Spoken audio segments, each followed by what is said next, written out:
Talo falava kia ora, malo lele, aloha, bulivinaka, whakalofalahiatu, kia orana. And what's goody, everybody?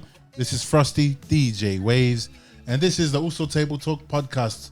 Unfortunately, our Usos, Rolly and Nons couldn't be with us today because they are very busy men and live a very busy lifestyle. And very busy. But we are blessed to be here today with a very special guest, Mr. TULELE FALETOLU. Woo! How are you, Uso? Good thing you man. Mate, very good, very good. Good to see you, bro. We're finally here. We're finally able to sit down and have a conversation and put something down. Yeah, man. It's good, bro. How you been? Good, bro. Just busy with work and the kids. Yeah. Kids on school holidays, so Pretty good, pretty good. Yeah. Love spending time with the kids. Yeah. Mad.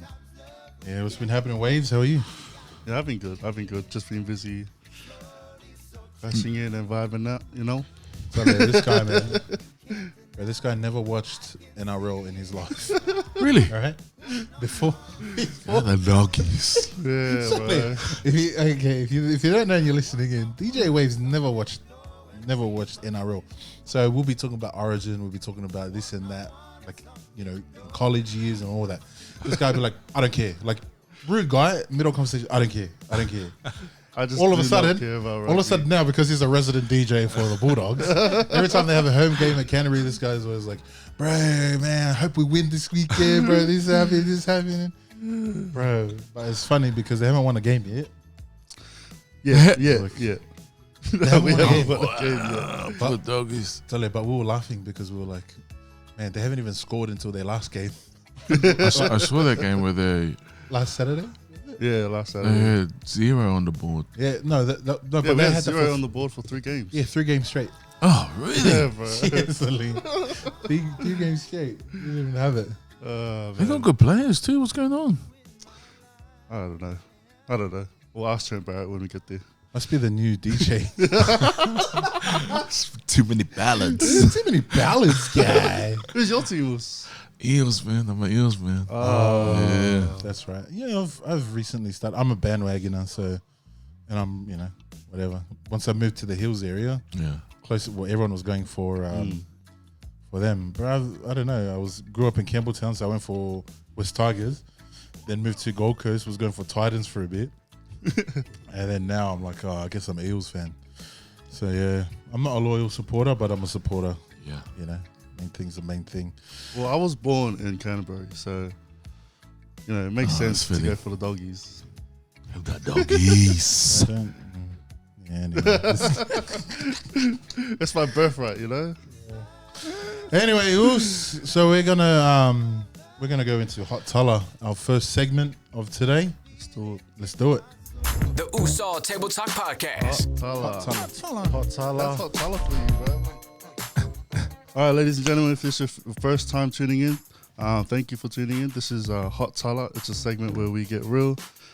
We talk about topics that maybe are a bit sensitive, a bit deep, but this is what we're here for. We're here for those kind of conversations, and we're usually it's about a certain topic, but obviously we're going to be talking more about Tulele's life and things that he's experienced, and maybe some stuff that we've experienced, and even yourself as well.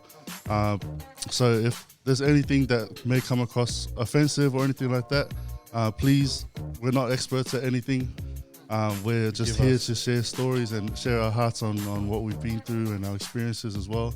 So this is all what we are. We're just a safe space, a safe table to talk about our heart and encourage people with, you know, through these microphones to you guys. So big love to you guys, fam. But right now we're going to get into the Hot Tuller, and yeah. Let's do it. So for those of you that don't know Tulele, Tulele is a part of a local church, and a few years back was also a part of, well, still loosely based, right? A part of a big worship team, a church that produces a lot of worship music, and they're able to travel a lot and influence a lot of churches around the world with their music. And Tulele, a few years back, used to travel a lot with the with the worship team, and was a part of worship leading within this church, and it's from a church background that us guys on the Also Table Talk are familiar with. We did Bible college within this specific church, and so when we speak from the Also Table Talk, we speak from our heart on certain things that we feel that could encourage our people, not just through like a theological standpoint or a church standpoint, but something that that we believe that would help our people. And no matter where you're from, whether you're churched or unchurched, whether you're from the street or whether you've, been like a sinless person like Waves and never sinned in your life. Perfection. You're a perfectionist guy. But yeah, so I just want to, welcome you again also and say from the bottom of our heart, we are so thankful that you'll be here with us today and join us here. It's an honor, lads. And we're just thankful. And yeah, man, we just want to speak on a whole lot of things and just get your story out there, Us. And I guess for those of you that, for the listeners that don't know, like obviously I was talking before about, I want to call it, would it be all right to call it the heights of, I guess, heights of your worship days? Or I don't know, I don't want to use the incorrect word. I don't want to make it out like that was the top of do you know what I mean? Yeah, I know what you mean. I don't even know what word to describe it, you know what I mean? Yeah. But obviously the days where you were recording a lot, you were, at the forefront of the, worship leading and touring a lot. And, we want to kind of speak on things like that as well, and maybe just everyday stuff as well. But one of my first questions that I had was that with all the touring and the recording back in the day, and going to places that maybe you haven't even heard of before, and worship leading in these churches, and being, coming together with those churches around the world, and whoever it may be, and believers around the world, there's a certain I guess we, in church we try to shy away from the whole, famous guy. Once you start getting well known within Christian communities, we try to, separate ourselves from the world, so we don't like to use the word fame. Yeah. But within a Christian standpoint, there was a time that I would say that you were a bit famous when it came to contemporary Christian music. Would you agree in a way? Well known. Yeah. Well known's a better word.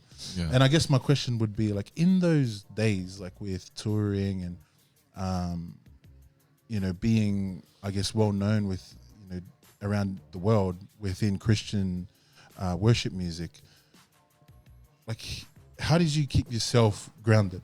So for instance, when Waves and I first started to come to a church where I guess we wanted to be okay, God changed me from the inside out, and all these things. Yeah. We were faced with some of the, man, you're a changes guy. You've changed those.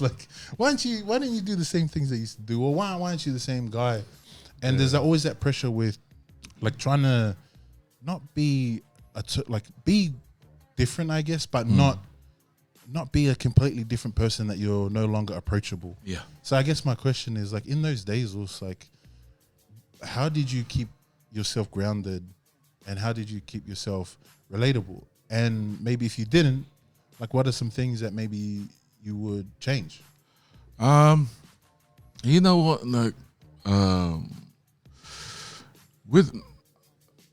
so I've always had anxiety with singing. Yeah, coming up. So I only started singing because I got kicked out of school early, and I had no skills. I was dyslexic. I had ADD. Wow. So I spent a lot of my school years in detention. Wow. Suspended. You know what I mean? So when I started singing, I just started picking it up. I was 14, I got kicked out of school, and I was working with my cousin on his rubbish truck. And then I was just humming, because, I grew up, I'm a Michael Jackson fan, you know what I mean? Yeah. So I grew up on Michael, so I used to sing on the back of the truck, and then he heard me one day, and he said, "Bro, you should have a go at singing." Yeah, because my family's quite a musical family. My uncles and my dad, they had a family band. True. My cousins had bands. Yeah. You know, and so I thought, yeah, I'll just have a go, and then, but I just struggled singing in front of people always. So to answer your question, whenever I used to sing, that's my only focus was getting over the thing. So I didn't even think about all that stuff. Yeah. Oh, true. Plus, I come from a family, bro, where if you don't put your head in, we're gonna let you know. You know what I mean? Yeah. So we pretty much stay. You know, we just try and stay grounded. Like, I didn't even care about that stuff. Yeah. I didn't care about it then. I don't care about it now even more. Like, you know, because I went through depression and that. Yeah. And I realized, man, this stuff's not real. True. Yeah. You know what I mean? Like, I fell off.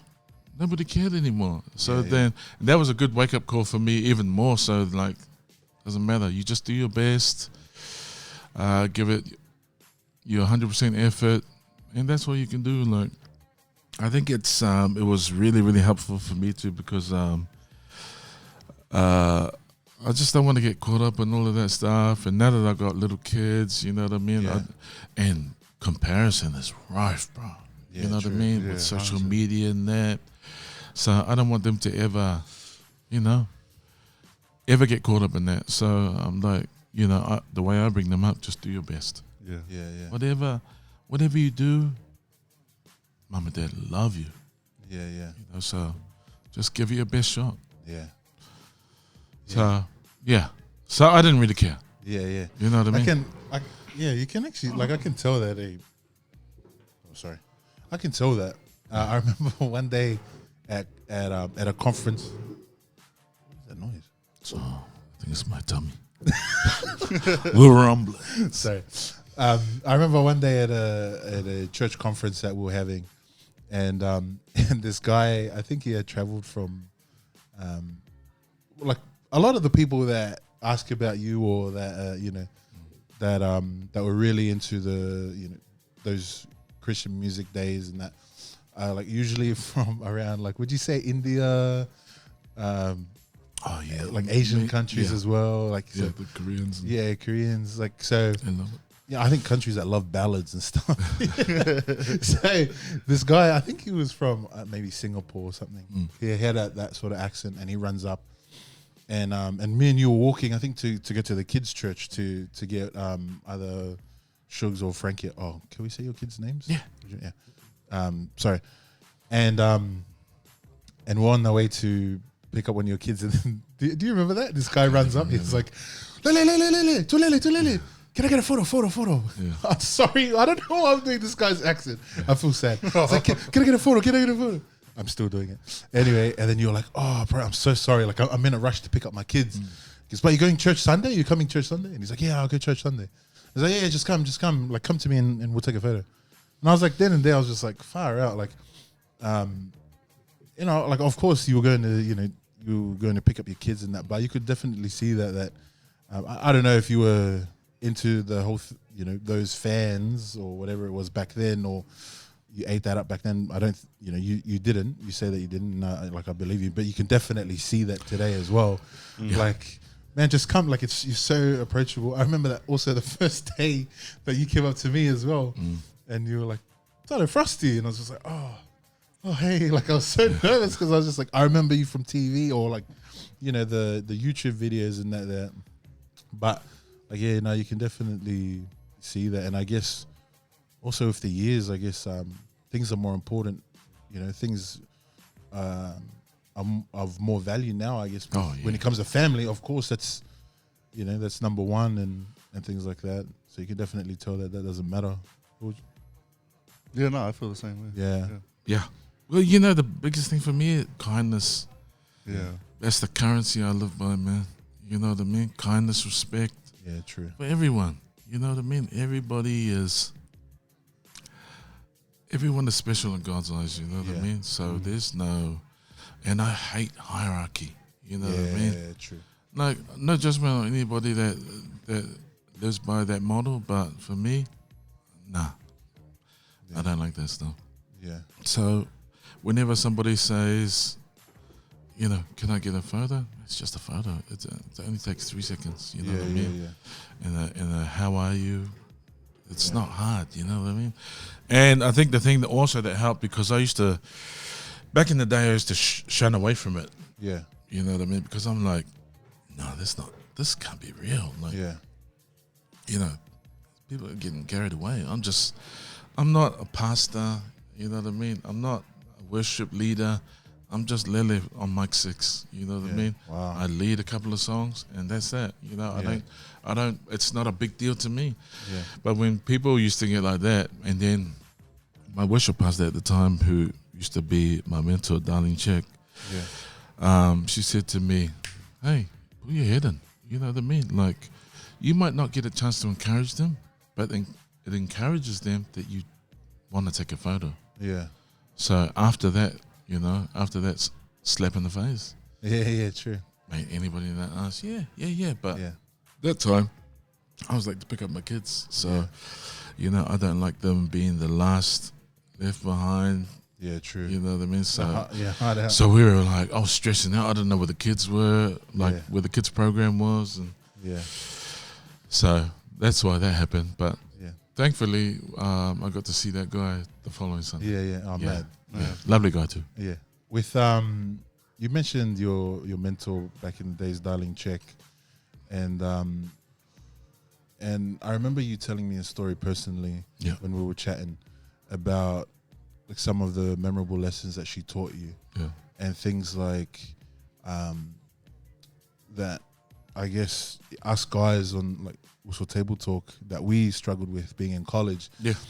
Was that we often saw that platform was like a place that you had to be perfect to get onto. Yeah. And we kind of saw like far out that thing right there, preaching or teaching or worship leading or encouraging people, it's such a far gap for us to reach because we're not perfect. And we grew up also in individual churches before we came to this, to the church that we all met in. Yeah.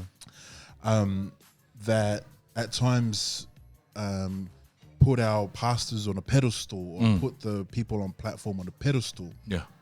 So it was very hard for us to see ourselves there. Yeah. Because the first thing that we put in the way was our sin or was our us falling short was that I'm not good enough to be up there. Yeah.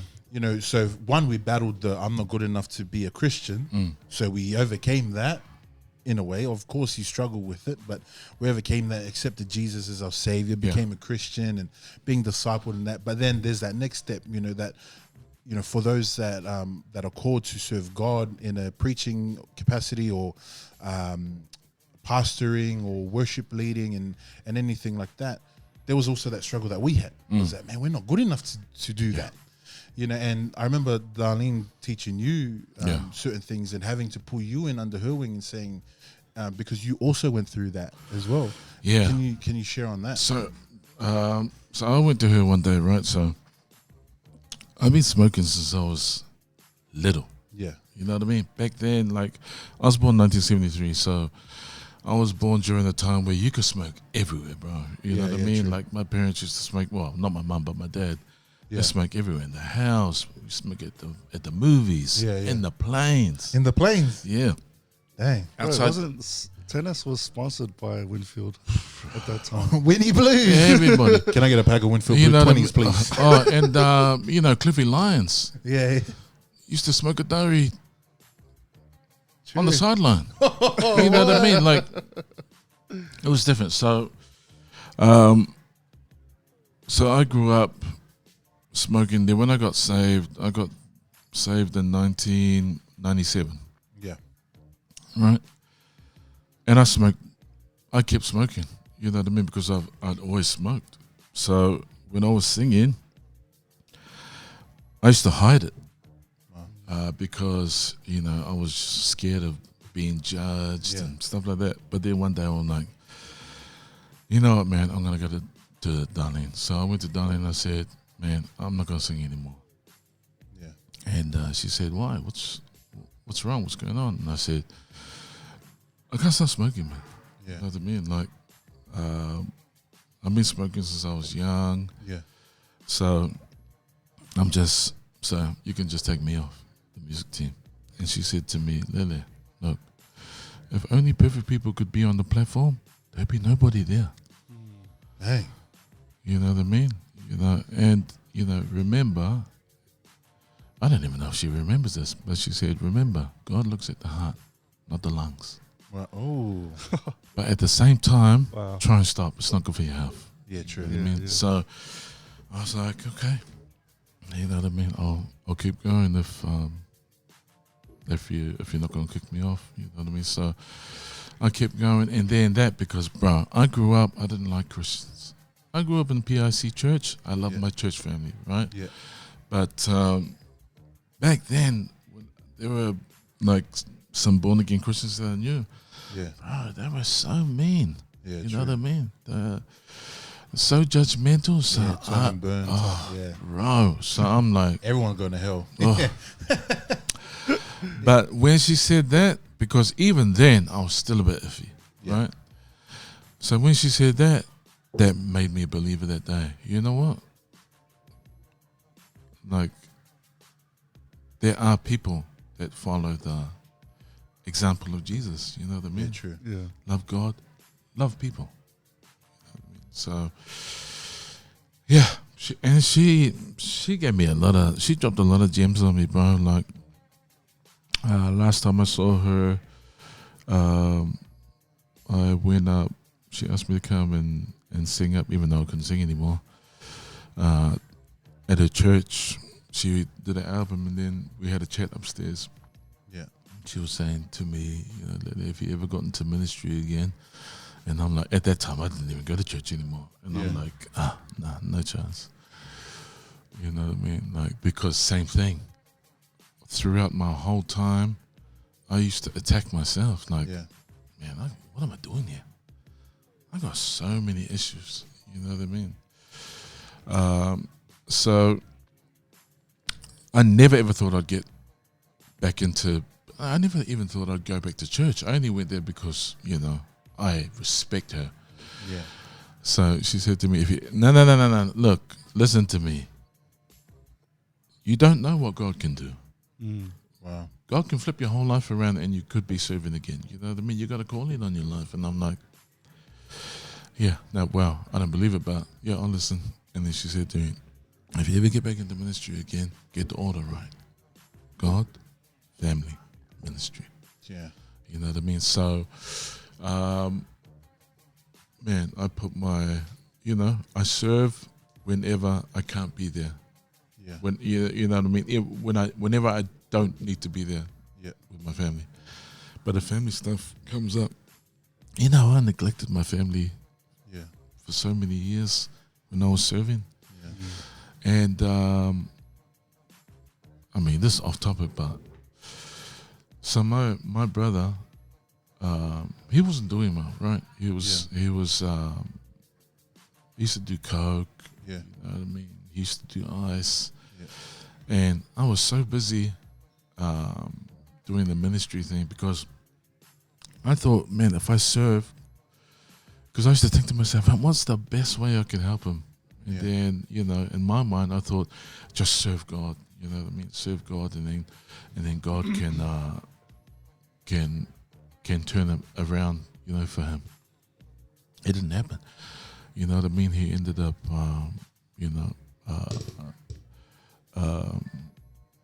not making it, right? And that changed. That made me hate myself even more. You know what I mean? And it was after he passed away that I thought, nah, I'm done. I'm done. Like, my dad got sick and I was too busy doing this stuff. So, I'm very, very big on family. If I can serve at church, man, I'm there. But as far as the order goes, you know, I'll put my family first, man. God, family, then church. Wow. Yeah, man. That's beautiful. Yeah, that is. Because what's the point? You know what I mean? Doing all that, and I lose my family. Yeah. You know what I mean? And when I went through depression, it was just all that stuff, you know, piled on. You know, like, mate, you're a dog of a brother. You know what I mean? You're a dog of a son. Like, you know, I didn't even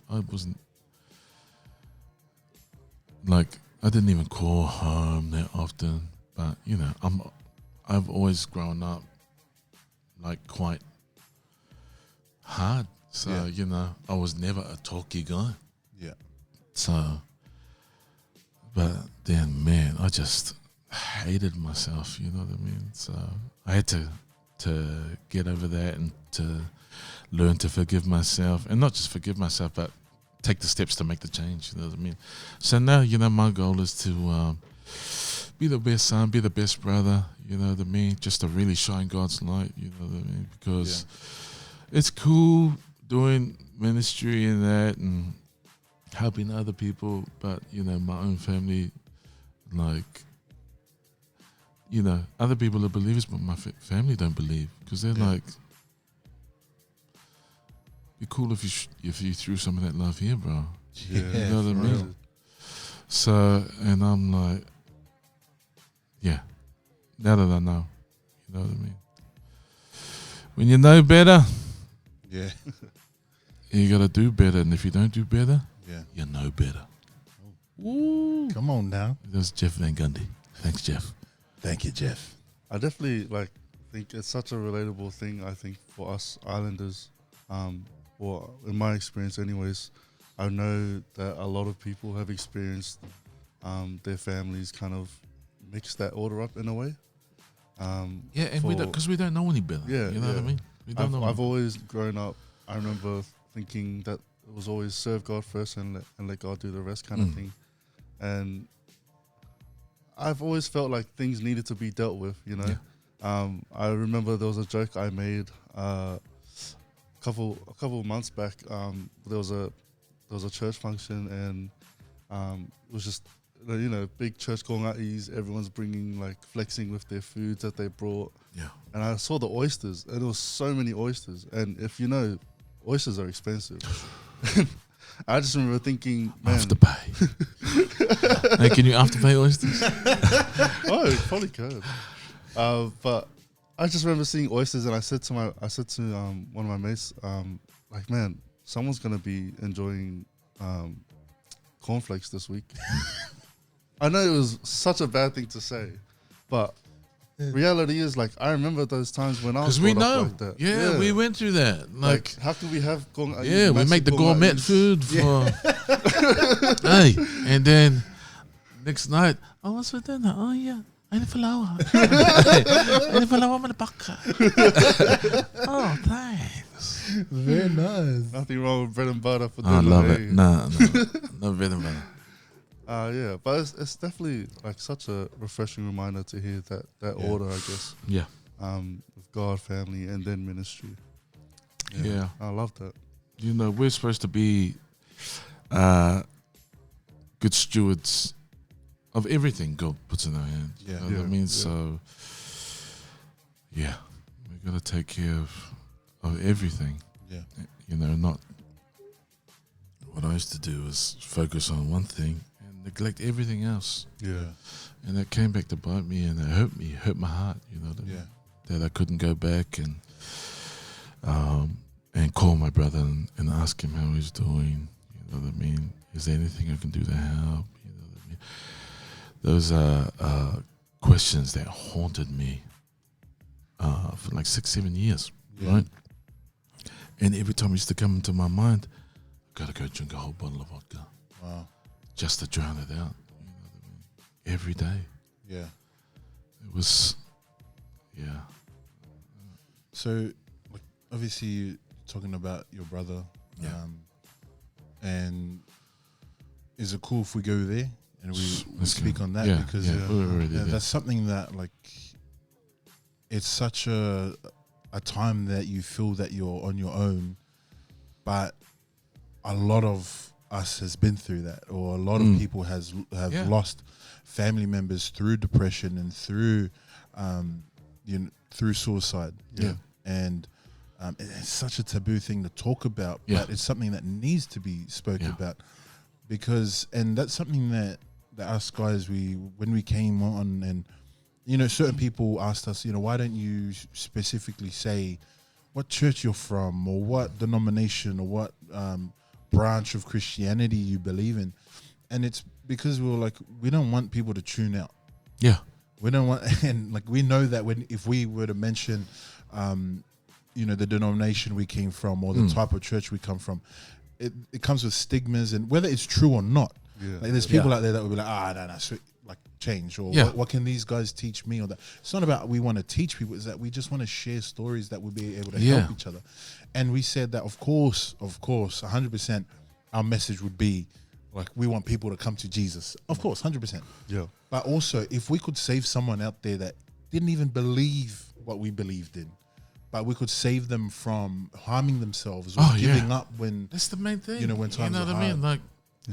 if we could go there also, like, if you could maybe just speak on, like, what was that journey like?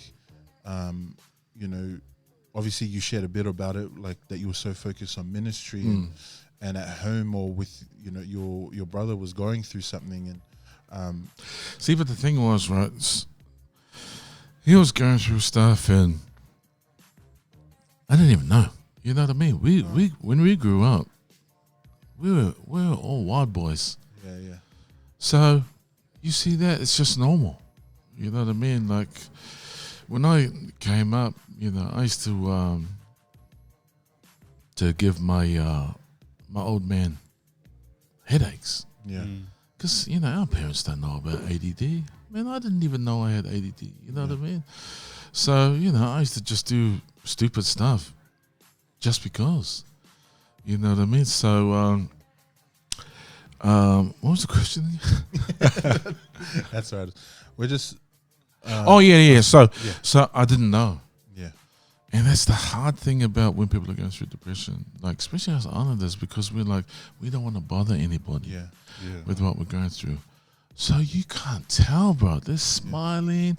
They're talking, oh, yeah, I'm so happy, man. Yeah, everything's going so good. Next day, gone. Yeah. Wow. And it's so hard. Like, I wish there was a way to know so we can reach out. But there's just no way to tell. Yeah. So it's a hard thing. Like, I'm lost again. Yeah, that's right. Yeah. Yeah. So we're just talking about how, when you lost your brother. Yeah. And serving in church, and that maybe we can just flip it and talk about what can church do for, like, I understand that when your brother passed away, you had so much pressure on you with leading in church and everything and all these expectations. But it was once that happened with your brother, then you stepped out of church for a season.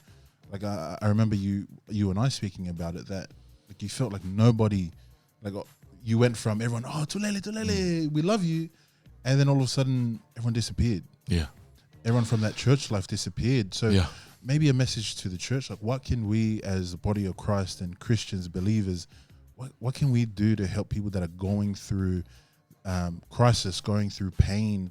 Yeah. No matter how high on the, like what you said, you don't like hierarchy, but how high on these levels of leadership or within the church it may be. Yeah, you know what? It's, for me, it just comes down to mateship. Like, if somebody's your mate, be a mate. You know what I mean? Like, I've had people that have gone through stuff and left.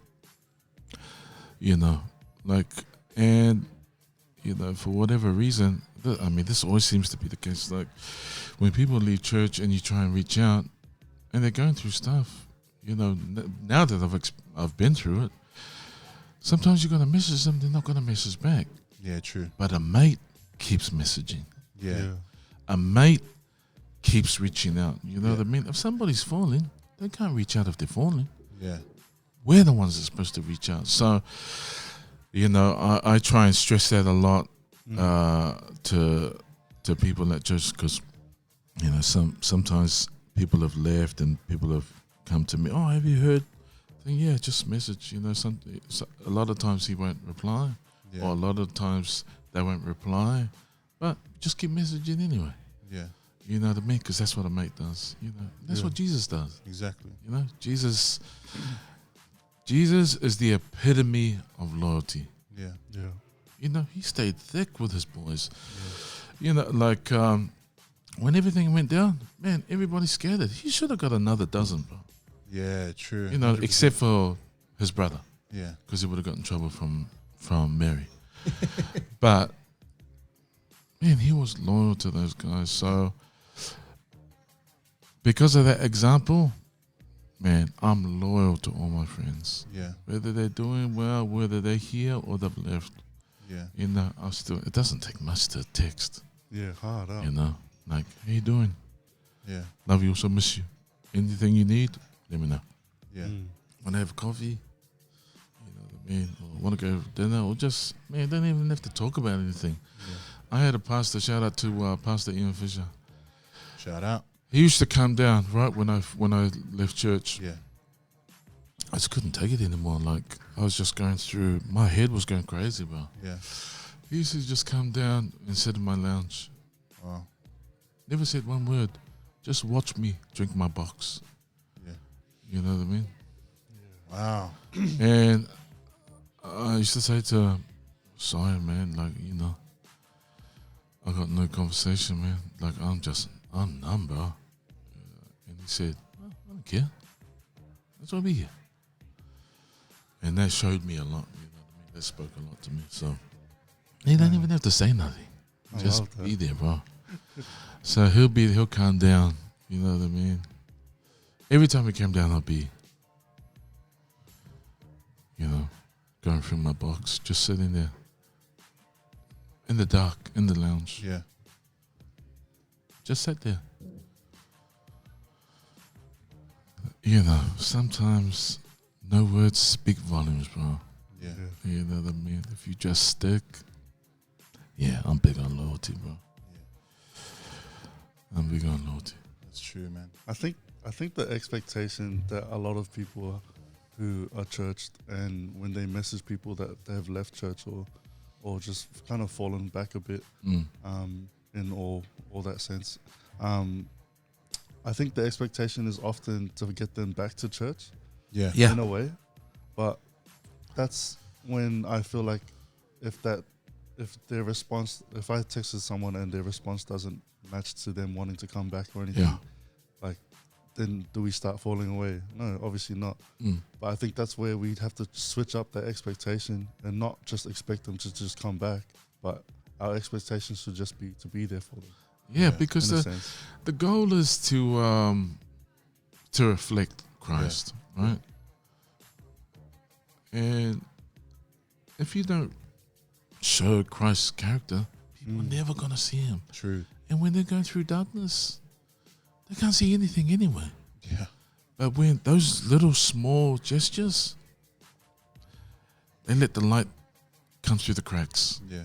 You know what I mean? And that only because I've been through it. There, you know, I've experienced it. Like, it works. Small things, man. Yeah. You know, it's not big things. Yeah. It's small things. True. It's so hard because, you know, this generation, man, it's all about the big things, but, you know, a million small things can 100%. be much bigger than one big thing. Yeah. You know what I mean? Yeah. I think it's also, I guess, I'm not saying that, you know, we're special and it comes easier for like guys like us, but when you grow up, I guess in the area or wherever you may be, when you grow up in multicultural areas or people from all different backgrounds, you grow up with people that aren't Christian. So you're friends with these guys and you see loyalty within a Muslim or within a atheist or whatever it may be. So you grow up with, these are your friends, and you're not friends with them because they're Christian, because they're not Christian, right? So I think in a church point of view, in a church standard, when we see like a lot of Christians when their friends are just Christian, and then you fall away from church, they don't know how to talk to that person anymore. And I don't blame them. Yeah, you know what I mean. Like now that I'm older, like I don't. No judgment on anybody that's part of your journey, your learning journey. Yeah.